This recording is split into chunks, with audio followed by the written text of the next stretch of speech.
Have you ever pondered the origins of the universe and how the first atoms came to be? A question that takes us 13.8 billion years back in time, to the birth of everything we know. The Big Bang Theory, the most widely accepted explanation for the origin of the universe, paints a picture of a cosmos that started out extremely hot and dense. Imagine, if you can, a primordial soup, a fiery broth where all the universe's energy was concentrated. This was not a soup of atoms, though, but a nearly uniform mix of particles, quarks, and leptons, along with their antimatter counterparts, all swimming in a sea of energy. This early universe was so hot, so dense, that atoms as we know them today simply couldn't exist. The temperatures were too high, the pressure too immense.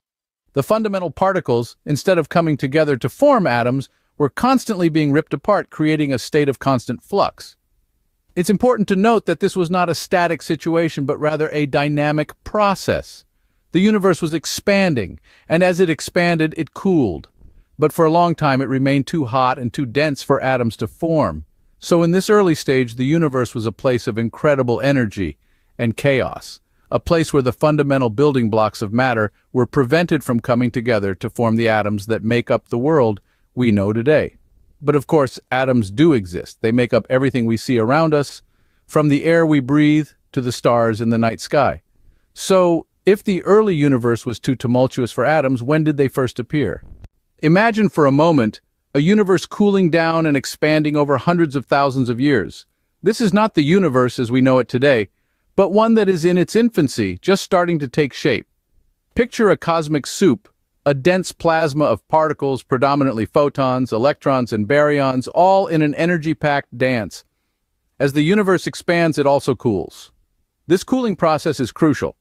It's akin to a simmering pot gradually taken off the heat. The high-energy dance slows, and the particles start to lose energy, allowing the universe to cool down enough for protons and neutrons to come together. This is where the magic of nucleosynthesis begins. As the universe cools, protons and neutrons begin to form atomic nuclei, a process known as Big Bang nucleosynthesis. It's a delicate dance, a balance of temperature, density, and time. But the conditions are just right, and atomic nuclei begin to form. The first atoms to emerge are hydrogen and helium. Hydrogen, the simplest and lightest element, forms easily. A single proton and an electron come together, and voila, we have hydrogen. Helium, on the other hand, is a bit more complex. It requires 2 protons and 2 neutrons, but as the universe continues to cool and expand, helium atoms begin to form. These hydrogen and helium atoms are the building blocks, the first pieces of a cosmic puzzle.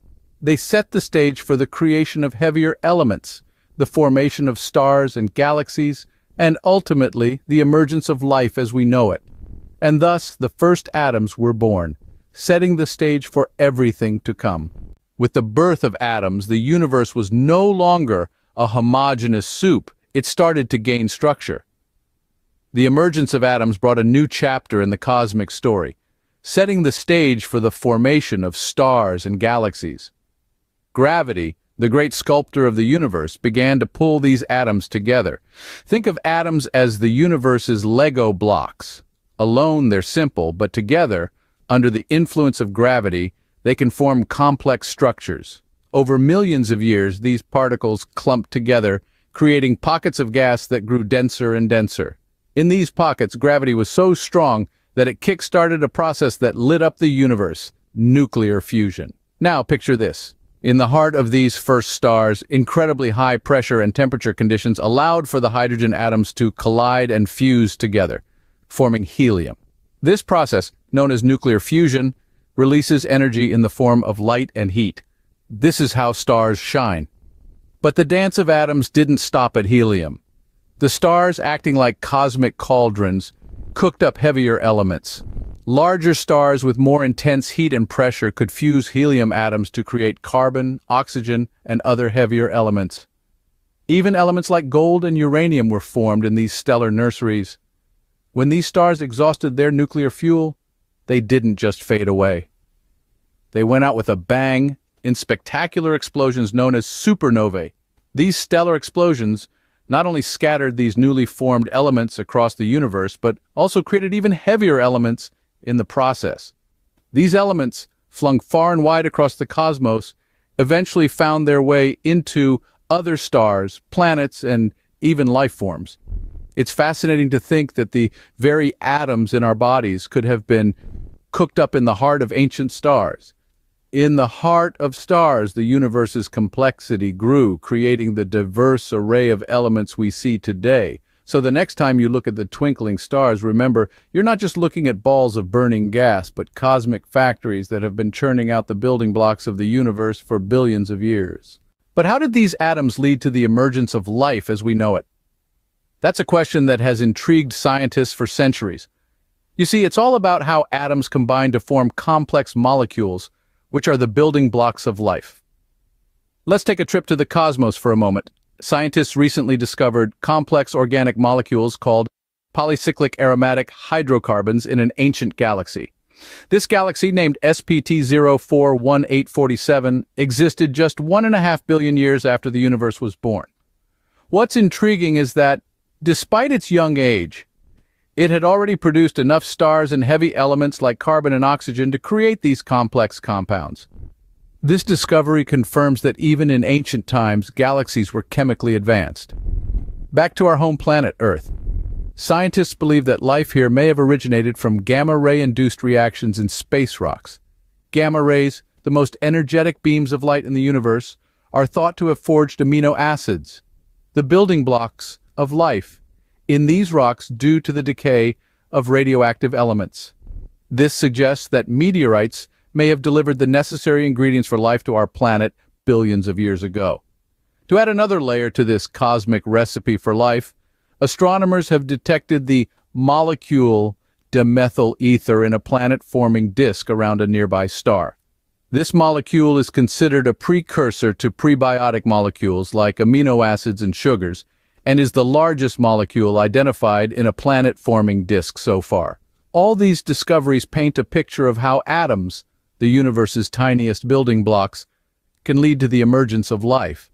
The universe, in all its vastness, is a cosmic laboratory where atoms join forces to create complex molecules, which in turn may give rise to life. From the birth of the first atoms to the emergence of life, it's a fascinating journey that we're still unraveling. So, we've journeyed from the birth of the universe to the emergence of life, all starting with the first atoms. A voyage that has led us from the first sparks of creation, when nothing existed but a hot, dense state of pure energy, to the formation of the first atoms, hydrogen, helium, and a smattering of lithium. We've seen how these atoms, in their billions, coalesce to form stars and galaxies, illuminating the darkness of the universe. We've looked at how heavier elements were born in the crucible of these stars, elements that would go on to form planets, and on at least one of them, life itself. We've delved into the role of atoms in the emergence of life, from the formation of amino acids in space rocks due to the decay of radioactive elements and the influence of gamma rays, to the detection of complex organic molecules in ancient galaxies and around distant stars. It's a story of cosmic proportions, but it's also a story of ongoing discovery. Every day, scientists are learning more about the universe and our place in it. They're pushing the boundaries of what we know, and in doing so, they're expanding our understanding of what's possible. And as we learn more about the universe, we're also learning more about ourselves. We're understanding more about how we came to be and what our future might hold. It's a fascinating journey, and it's one that we're all a part of. So, if you're excited by the prospect of further exploration, if you want to keep pushing the boundaries of our understanding, then we invite you to engage. If you found this journey as fascinating as we do, please like, comment, and share this video. Your engagement helps us continue to explore and share the wonders of our universe.